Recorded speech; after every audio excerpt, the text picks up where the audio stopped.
और आज की सबसे बड़ी खबर जो हम सबको शर्मसार कर रही है, मुंबई का आतंकी हमला सबके जहन में ताजा है। पुरानी पिस्तौलें, घटिया बंदूकें और बुलेट प्रूफ जैकेट, तमाम कमियां गिनाई गई, याद है आपको।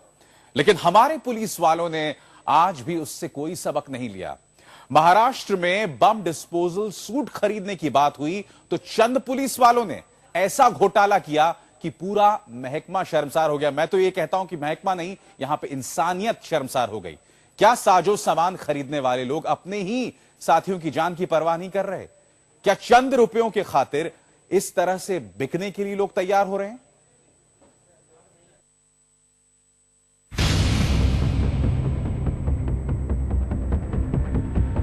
मुंबई का आतंकी हमला आज भी सीना चीर जाता है। मुंबई लोकल के धमाके में बेगुनाह लोगों की मौत आज भी आंखें नम कर जाती है। दिल्ली, अहमदाबाद और जयपुर के धमाके आज भी खौफ पैदा करते हैं। मगर महाराष्ट्र के चंद पुलिस वालों के पास शायद सीना नहीं, वो शायद इंसान नहीं, इसीलिए तो उन्हें अपने ही साथियों की मौत का सौदा करने से कोई गुरेज नहीं। ये तमाम कागजात जो हम आपको दिखा रहे हैं, ये कागजात चीख चीख कर बता रहे हैं महाराष्ट्र पुलिस में बैठे चंद खाकी वाले दलालों की कहानी। आप जानकर हैरान होंगे कि महाराष्ट्र पुलिस ने अपने जवानों के लिए बम सूट खरीदने थे, लेकिन चंद पुलिस वालों की करतूतों का नतीजा सुनिए। टेंडर निकाले जाने के 1.5 साल बाद एक भी बम सूट आज तक पुलिस महकमे के हाथ नहीं आया, जबकि पूरी की पूरी रकम बेचने वाली कंपनी के खाते में जा चुकी है। कंपनी भी वो जो राज्य के ही इंटेलिजेंस डिपार्टमेंट के मुताबिक ब्लैक लिस्ट हो जानी चाहिए थी। वो कंपनी जिसने खुद कबूल किया कि जो बम सूट वो भेज रही है वो घटिया हो सकते हैं। नोटों की हवस के आगे चंद खाकी वालों को ये एहसास तक नहीं हुआ कि वो अपने ही साथियों को मौत के मुंह में धकेलने का सामान तैयार कर रहे हैं, मुल्क से गद्दारी कर रहे हैं। आपके बैंक खाते से अगर कोई 6.25 करोड़ रुपए आपकी इजाजत के बगैर निकाल दे तो आपकी हालत कैसी होगी?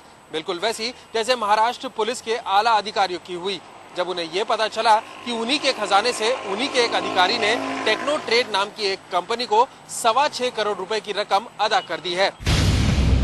स्टेट इंटेलिजेंस के आईजी पीके जैन की इस चिट्ठी में साफ लिखा है कि टेक्नो ट्रेड ने अमीनी इंडस्ट्रीज और शनेश्वर इंडस्ट्रियल वर्क्स के साथ मिलकर टेक्निकल बिडिंग में घालमेल किया। तीनों कंपनियों के लिए एक ही टीम ने बम सूट का डेमो दिया, फिर भी उन्हीं को टेंडर दिया गया।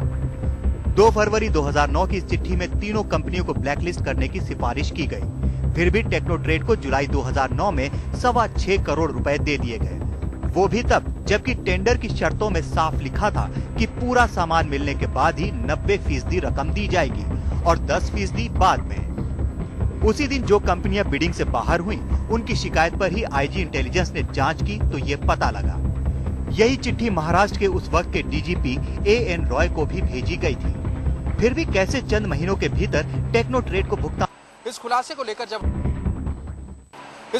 लेकर जब हमने महाराष्ट्र सरकार, महाराष्ट्र पुलिस और बॉम्ब सूट सप्लाई करने वाली कंपनी टेक्नो ट्रेड के मालिक विमल अग्रवाल से बात करने की कोशिश की तो इन सभी ने हाईकोर्ट में ये मामला विचाराधीन होने का हवाला देते हुए इस मसले पर खुलकर बात करने से साफ इनकार कर दिया।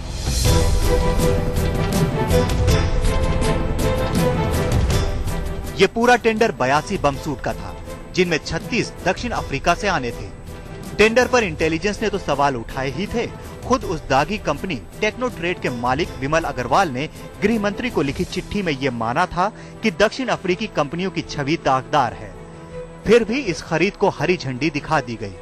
बम सूट की क्वालिटी में समझौता, यानी दांव पर लगा दी गई बम स्क्वाड की जिंदगी। ऐसे में कई सवाल उठ रहे हैं।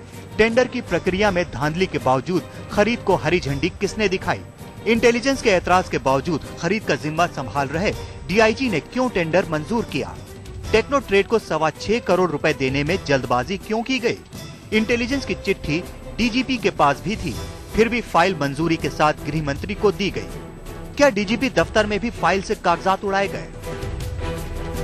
उस सबसे बड़ा सवाल, बम सूट के डेमो के दौरान मौजूद 3 पुलिस वालों, assistant commissioner DG Bondre, inspector AB Naukutkar और एपीआई पंडित के खिलाफ अब तक कोई कार्रवाई क्यों नहीं हुई?